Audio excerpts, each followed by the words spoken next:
Time for another TED Talk. Welcome back to day 9 of TED Talks. I'm glad you keep coming back. Must mean that you are liking them. So let's just jump straight into this one. As mentioned yesterday, it's getting quite tiring up to this point at the end of the week, so I'm going to keep this nice and brief. There isn't that much to report today. So walk 1, we did a busy high street again. We intentionally picked one that was going to be a lot more built up, more shops. We went at a time of day where there's a lot more people around. Ted was not fazed by any of this. He did really well, even with a lot of distractions. We also popped into a coffee shop, had a hot drink, just to see how he is in social situations. He was very happy, just lying down beside me, not really any bother at all. He didn't try and beg for food or anything like that. People left us alone, which again is fantastic. That's what we want. Although you do hear people sort of muttering about guide dogs. You can tell that they are interested in the dog, but usually they will come over and say something or want to pet the dog. And that's when usually I have to step in and say, oh, well, no, I'm doing a training session and you shouldn't really be approaching assistance dogs anyway. They're there for a specific job. They're not there for your entertainment and to be petted and have all that fuss. One thing I will say today, and this is a situation which every guide dog owner will empathise with, but this was taken to a whole new level today and I had to keep my cool, which was very difficult. So although a lot of people are aware that you should not distract a guide dog, I'm going to give the benefit of the doubt in some instances where someone doesn't know this. Although I have had many instances where someone will say, oh, I know I shouldn't distract them, and then they go on to distract them anyway, and they just don't care. They just ignore the rules that they've already just said that they understand. But building on not distracting a guide dog, do not be a stupid person and distract a guide dog when they are crossing a main road. This happened today when I was crossing a main road. It was a controlled crossing, but of course you have your limited time to do it. And halfway across this road, which had around 5-6 lanes to it, it was a huge road, a woman decided, I'm now going to go and distract that guide dog that is taking this man across the road, halfway across it.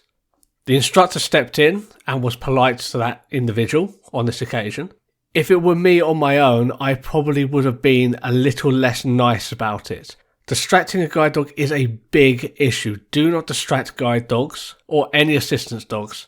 I don't think I should have to say when they're crossing a main road, you shouldn't, especially then you shouldn't be distracting them. I think that goes without saying. But for some reason, this person thought it was a very good idea. I wish I could say this was the first time that this has happened to me. It hasn't been the first time. I've had this happen before. The person today got off lucky because I was with a guide dog instructor who was in uniform and I took the conscious effort to not go absolutely mad at this person because that was the silliest thing they probably have done all this week, although you never know with people.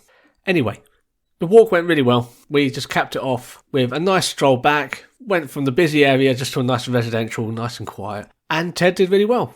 He did, I know I didn't say yesterday, but he's been doing 2 poos before he's left the house, which is what he's supposed to do, and we're getting to that rhythm now. So he's no longer doing it on the walks, which is great. Walk 2 was a bit more of a chilled out one today. We took the opportunity to just stretch the legs, nice and casual. Wasn't so much of a difficult walk, not complicated at all. We didn't do any new techniques today because it's getting near the end of the week and we're just taking it nice and steady. Nice long walk, around an hour.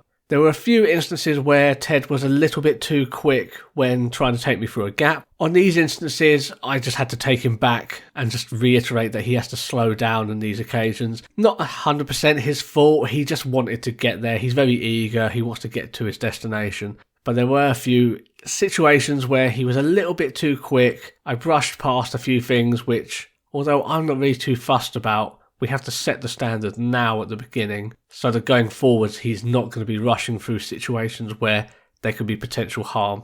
Started to snow by the end. Again, he wasn't fazed by this and we were just getting back to the van when it started to really start to snow. So no real issues. It was absolutely fine. Great walk. Very quiet sort of pedestrian wise, traffic wise. So that's pretty much the day. We didn't do any talks or anything like that today. It was very much just let's do the stuff that we've done before, reinforce things, work on a few techniques that we've been working on over the last few days.